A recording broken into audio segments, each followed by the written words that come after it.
The best in local sports, right here. Talkin' Sports continues now on Fort Wayne's ESPN Radio 1380. Your teams, your connection. Welcome back to quarter number 2 of Talkin' Sports for Saturday, February 27th. Jim Shovlin talking sports of all sorts. My next guest is a decorated war hero, successful professional boxer, and a friend and mentor to scores of people around Northeast Indiana.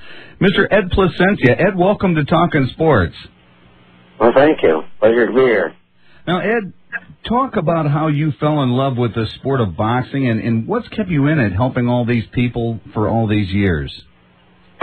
Well, as a kid, I come from a family. I have 6 brothers, so there were 7 of us, and we weren't allowed to fight at home. I mean, that was the rule. My mom was pretty strict about that, but when we found out about this Dekalb County Boxing Club, my brother was older, and he had joined it, and then we all followed suit as we were able to, old enough to get involved.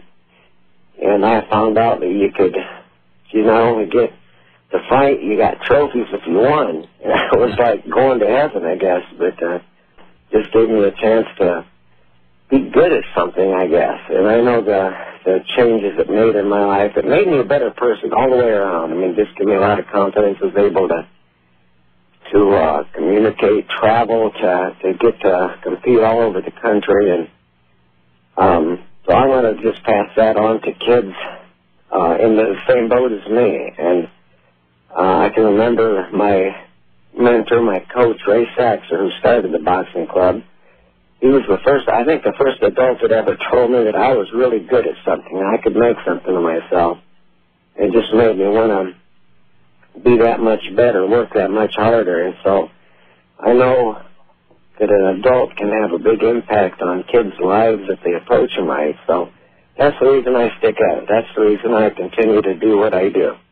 Well, you know, Ed, in today's day and age of videos, computers, things like that, a lot of people think kids, and adults for that matter, are soft and don't work hard and are lazy. You don't see much of that in your boxing club, do you?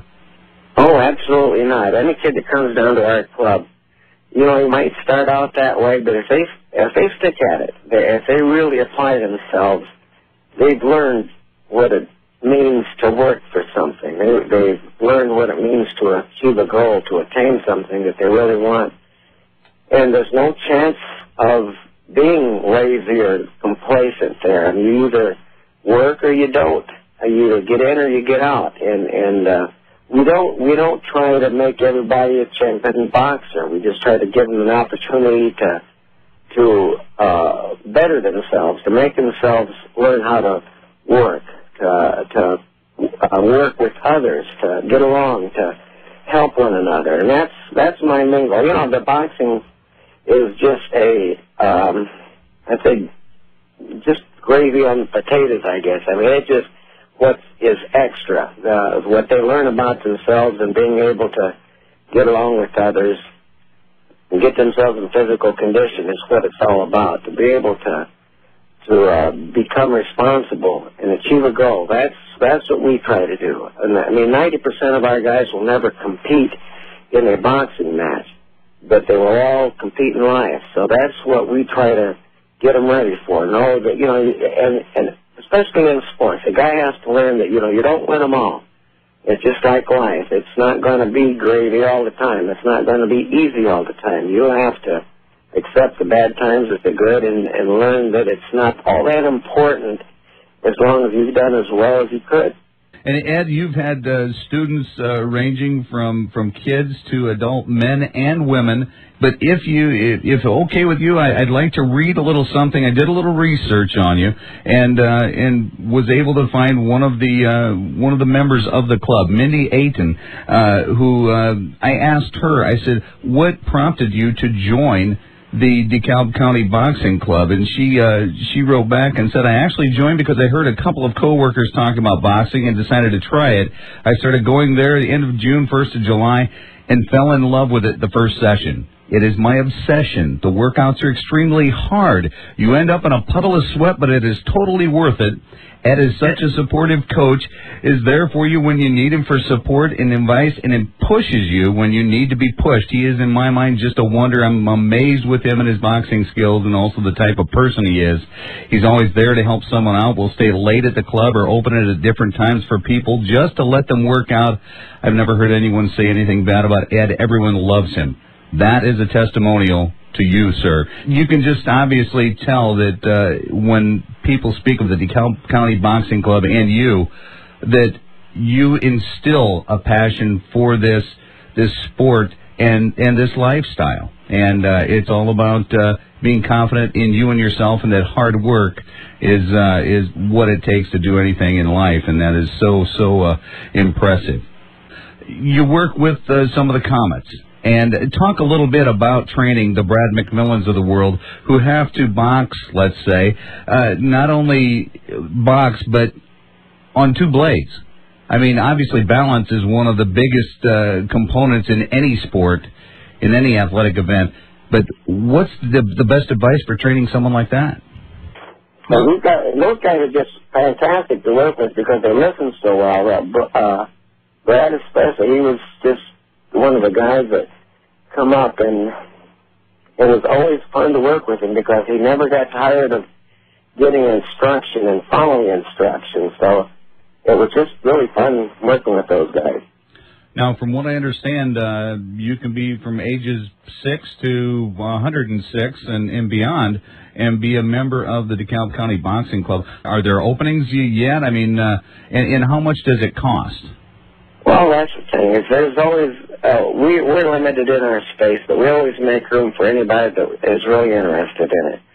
You're going to laugh when you hear we charge our kids $5 a year. A year? $5 a year, yes. I just don't. I never want a kid to be able to say that they didn't box because they couldn't afford it. I know as a kid, when I was a kid, our dues were $2 a year, and there was times that there were 13 children in our family, and there was times that we didn't have that kind of money for a luxury like that. But our coach, he always told me, he said, Ed, just bring it in as you get it. If it's a nickel or a quarter at a time, that's okay. I said, or if you need to work around the club to work it off, I can do that too. But for that reason alone, I don't believe in giving anybody anything. They have to work at it. They have to earn it. But we charge them $5 a year to join, and if they complete their first season or compete in their first competition, we give them a $12 T-shirt. So we're not in it to make money. Everything we do, everybody in it is strictly volunteers.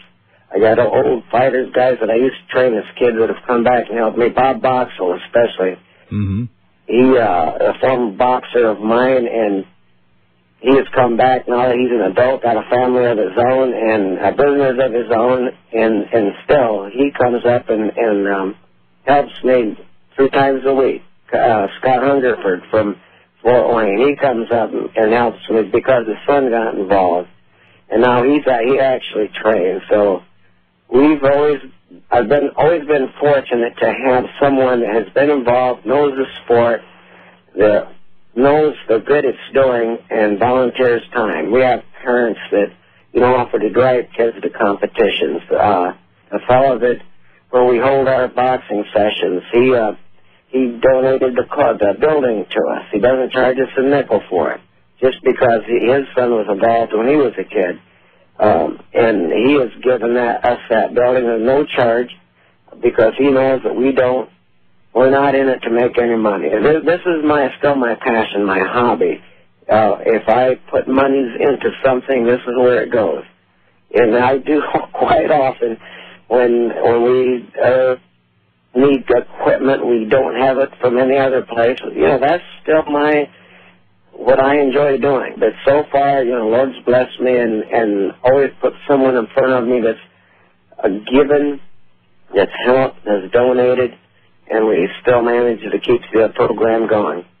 You mentioned Bob Boxell, and in fact, in a message we received from Bob, he indicated that the highest praise he could have for you is that he named his son after you.